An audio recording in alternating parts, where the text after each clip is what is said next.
Hi, David. What's up, David? How you doing, David? Good. Good to meet you. Appreciate you having me for sure. Yeah, Yeah. this is cool. It's my first ever podcast, dude. I'm hoping you like the setup. I think I Googled it a while ago and it was around 4,000 or so total. Okay. So, yeah, it's pretty nice gear here. Yeah. Very crisp sounding. You could For probably. sure. I've never heard myself talk so clearly. Yeah. This is crazy. Yeah. It's fun. Yeah. So, really appreciate you being here. Just to start off, do you want to introduce yourself to everyone? For sure. Yeah, so I'm David, elder David. I'm David Quayle. So I lived in Atlanta for about 2 years. Moved down in June of 2021. Went to school in Ohio, in Cleveland, where I grew up, and then decided I need to change. I want to change. I had some family here about an hour away outside the city, so I figured if I'm gonna start a new life and move somewhere else, it might be good to know someone at least within the vicinity. So moved to Atlanta right after college in 21, and it's been good since. Yeah, I've definitely progressed, and I enjoy what I do here, and I do YouTube on the side. I vlog my life, and that's how we met originally. Yeah. So yeah, that's the synopsis. Awesome. Yeah. So, just for background, when I first moved to Atlanta, I was trying to surround myself with some like-minded, hardworking, optimistic young professionals. So I was looking on YouTube, just searching like day in the life type of vlog lifestyle content, and I found some of David Quayle's videos, and the rest was history. So For sure. I would say like one of the things that really drew me to your videos was how appropriate it felt when you were sharing. I feel like people in general get to a much closer level of connection when they share like more, obviously. Like, when we think of our friends from our hometown, they're usually people that over the years we've built close relationships with, and there's been like just naturally we'll come to a point when we share a lot about maybe some problems we're going through, or we share our wins also. Like, we really root each other on when we get that W together. And I just really like the way that you would share like many big aspects of your life, what your aspirations for the future are, or like you quitting your job, or Yeah, that was a big step. yeah. So I just remember thinking like your content really reminds me that our stories, like people's stories, can be shared and they can be accepted also. But there is an art to how you tell it. Obviously, there's like moments when you shouldn't be sharing too much. You kind of Yeah. have to like read the room, and that's hard probably as a YouTuber when you don't see the audience reaction to stuff. So Yeah. what do you have to say about all that? Yeah, I think everyone's life story is different, and that's why I started my YouTube channel. So I started in March of 2020, COVID. I started my YouTube channel, and then COVID hit the week after. So it's like, wow, okay, so I'm about to get some weird, some crazy stuff on camera, probably some boring stuff because everyone got sent home during lockdown. I was a junior in college. I got sent home, started making videos from my basement in my parents' house. And that's where I started. So it's been cool to see the transition I've done from living in my parents' house in the suburbs of Cleveland, Ohio, moving into my first apartment by myself in downtown Atlanta. Didn't have any friends here at the time. My family was an hour away, extended family. So yeah, I think everyone's life story is different, and I try to say as much as possible for other people to learn off me. Yeah, because I've experienced a good amount of things. I learned a lot of good things, a lot of bad things, and I also want to share that with the rest of the world. Well, of course, keeping like the most personal and secret stuff to myself. About 90% of what I do in my life, I think I share. So a really good amount. I personally don't have that much personal secret stuff that and I'm not comfortable sharing. So I do think I share a good amount of it. And my YouTube videos specifically, I try to throw on some music, I have some drone shots, make it cinematic.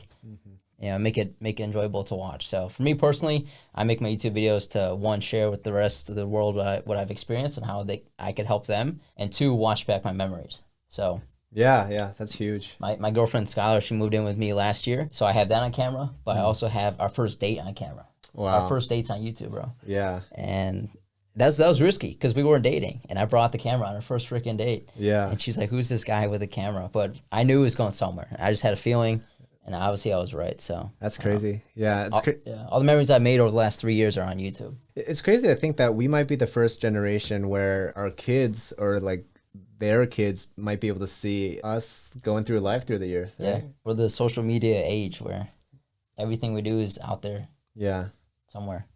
Did you have any role models in like people who did what you want to build towards that you learned from and pick things up from?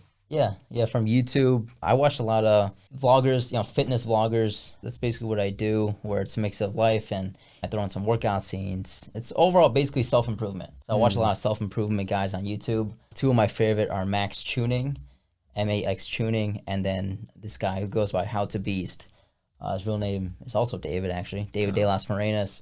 But How to Beast and Max Tuning, I've watched them for years. Okay. And they've really helped me just progress my life, become more confident. I'm still not that outgoing of a guy, honestly. I probably seem like it, but I'm probably introverted still at heart. But they helped me progress my content and get out there and meet more people specifically, and which is what I needed coming here by myself at the time. So those are probably my two main influences when it came to making YouTube videos. You can definitely see some resemblance between my videos and their videos. I mean, their videos are obviously way better. When I started going, though, that's where I try to base it off of. Gotcha. Yeah. Okay. So like, what would you say the vision is for your channel? Were you thinking of filling a need that's out there from your audience, kind of like a business? No. Okay. No, that's probably I guess the need, if there is a need, it's other guys who maybe they're lost or they're not confident or they just don't know what to do.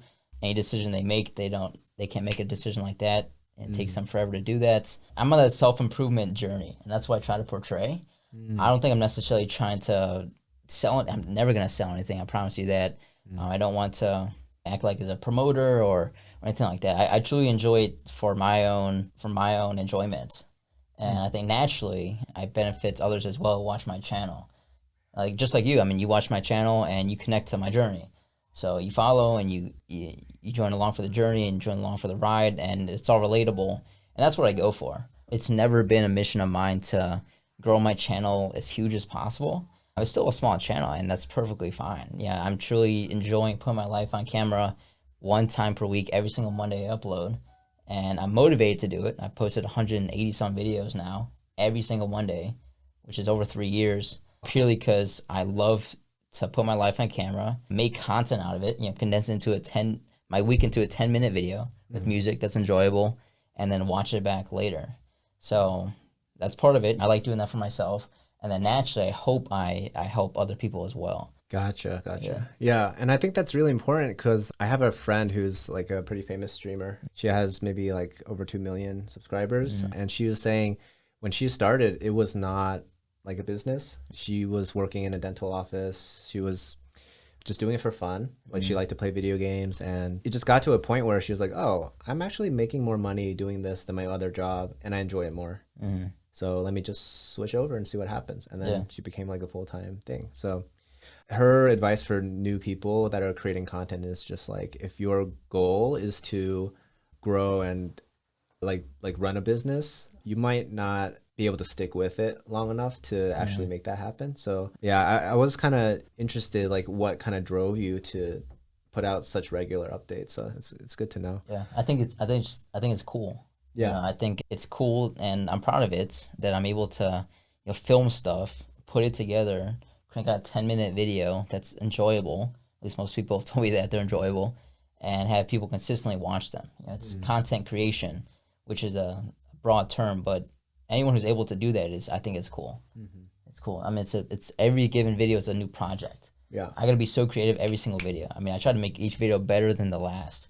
It takes a lot of creativity to do that. So my mind's like kind of always running. How can I make this video better? How can I make it better? Yeah. And that's not try to grow my channel. I mean, it grows naturally, but it's not trying to grow my channel or impress someone. It's truly I'm trying to one up myself. I want to keep improving because that's something I like to do. Yeah. So one thing I heard of through your videos is that you do soccer coaching on the side of your job and on the side of YouTube. How do you think your life would look if you didn't have soccer coaching? And what do you think soccer coaching what kind of value do you think soccer coaching brings to your life? So it brings a ton. Honestly brings a ton. And I wish I could do that full time. If I could choose between YouTube and soccer coaching, I would choose soccer coaching any day of the week. Absolutely. I got into coaching. Well, I played soccer my whole life.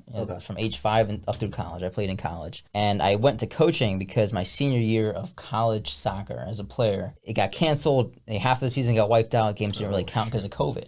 That was 2020. And so I was like, okay, this is kind of dumb at this point. I'm just going to focus on my senior year academics, graduate, and start working. At the same time, my high school alma mater, their JV coach left or retired. So I got a phone call from the varsity coach, who to this day is like a second dad to me. And he basically, do you want to coach the JV team at my high school? I said, absolutely freaking absolutely. I took that job immediately. So that's what I did my senior year in college. Instead of play, I moved to coaching. So I played 3 years of college and then went to coaching for the last year. And ever since I do that, I've maintained it since then. So here in Atlanta, I coach for an organization called Soccer in the Streets. And it's a massive organization, over 1,000 players, about 100 coaches, I believe, citywide. It helps inner city kids, underrepresented minorities, kids who wouldn't get exposure to the game of soccer otherwise. Because in this country, it's a rich man's sport, unfortunately. It costs a lot to play soccer, especially at the higher level. It's totally free to play for all kids. It's a massive program. And I really feel like I give back a lot by coaching these kids who wouldn't get that coaching otherwise. So that's what I do here. And it really brings a lot of value and impact to my life, since I think, and I've been told by these kids and their parents as well, I'm basically like an older brother to these guys, which is awesome. I'm their mentor, and they come to me with questions outside of soccer as well. And this is what I started experiencing when I first coached at my high school, their JV team. I was a coach, but I was basically like an older brother to them. And that mentorship and guiding them through life, teaching them what I know, what I do know of what to do and what not to do, that personally brings me value. And I think I can use that with my love of soccer and translate that to coaching. Yeah. So that's why I love coaching so much. It's twice a week after work.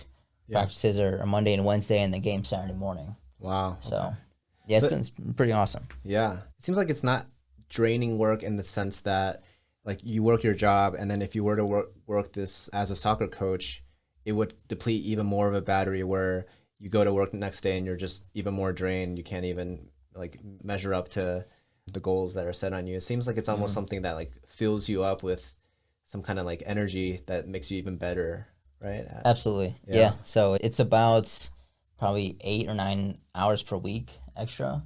Wow. But it's never drained me. It's something I want to do. So I'm motivated. So, I mean, I have a lot of stressful, tiring days at work, but once I log off and I go to soccer, I'm instantly have more energy to do that, because that's what I love to do. Wow. Do you think it's the same way with YouTube, or is that one a little bit like... So I absolutely love doing YouTube. YouTube is definitely more tiring. I love to do it, and I've done it every Monday for over 3 years, but it takes a lot of mental energy and just a lot of time. It takes me more time to edit than it does to film the freaking thing. Oh, yeah. So it's awesome. I absolutely love both, but if I had to choose, I don't think I would ever have to choose, between the two, but I like soccer coaching. Okay. Yeah, I almost wonder if it's because soccer coaching, there is that like real-time interaction with people versus, content creation. Sometimes you're stuck just with the technical stuff like editing, and it can be just like you and yourself, and it's not as life-giving. I plan on doing both the rest of my life, so I don't think I'd ever have to pick or choose one. And I've gotten some soccer coaching on YouTube. Oh. Yeah, both now and then. When I coached in the fall of 2020 was my first experience coaching. That's on YouTube as well, if you were to go back a couple of years. I think that sometimes humans are like spiritual animals in a sense. Like, we're not like machines with a certain battery, and like the more work that you have us do, it's like it's just going to deplete it. Like, I have definitely noticed, practically speaking, there are certain things that we do that will fill us like almost spiritually with more energy. And like for me, it's podcasting. Like, for me, it's like my work is so specialized and so like techie that I feel like I'm missing out on too many like social trends or just like things outside of just my industry. I know I'm in a city. I'm in Atlanta. Life is bustling. So many other things are going on. You see like ATL Scoop, like these crazy things that are happening. Like, did you see the cop chase the other day? Like the truck, and then it like hit some people. It's crazy. Like all this stuff is going on. I'm completely missing out if I don't do something else that just exposes me to people and like hearing stories and forming new connections. That's how it works. So one of your videos that I saw, it was talking about how you and your girlfriend are like best friends outside of just the bedroom, and how if you aren't best friends, like it probably won't work out long term. For sure. Do you think that the concept of, you should date your best friend, or like we should marry our best friends, do you think that's like a concept of your own that you've always felt or like came to independently? Or do you think it might be something you picked up from media? That's a damn good question. So I think dating your best friend. So I do not recommend dating someone who you've already been friends with for a long time. Oh, really? Yeah, I think if you've been friends for a long time, you're meant to be friends. Yeah, I don't think you should throw anything sexual into that, and that's usually what dating involves. I think it's good to meet someone new, and you'll naturally connect with them. I don't believe in love at first sight or anything. I think that's ridiculous because you got to get to know someone over time. But naturally, I mean, once you decide if you want to start dating them, if you can confidently say this person is obviously becoming my best friend outside of normal dating stuff, can I ask them anything? Can I talk to them about anything? Can I share with them personal stuff I haven't shared with anyone else? If answers to that are yes, then that sounds like someone who's your best friend in general. Mm-hmm. So trustworthy, loyal, committed. Absolutely. So yeah, I've never recommended dating someone who you've been friends with for a long time. I have a buddy that does it, and he's been dating her for 6 years.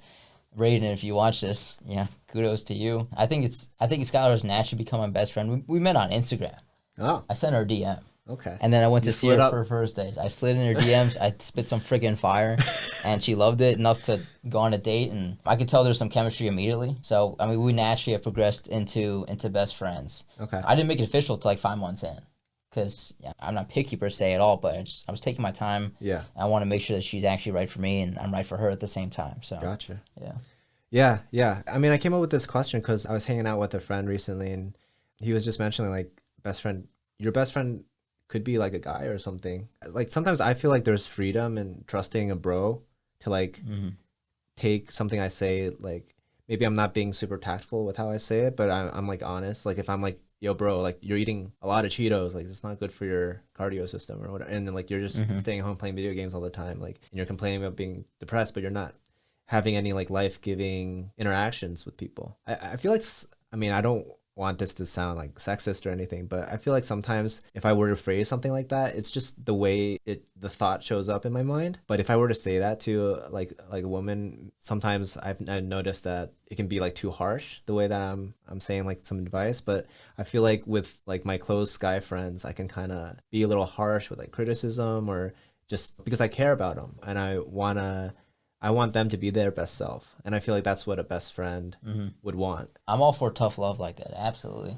I think truth sometimes hurts, but if you care about someone and if they're lazy, they're sitting on the couch all day, they're eating like crap, they're not working out, but you know they want to get better, then you got to break into them and you got to give them some tough love. And it hurts sometimes, but if you think it's going to result in them being a much better person in the long run, if it takes snatching that Cheetos bag out of their hands and forcing clothes on them and driving them to the gym yourself.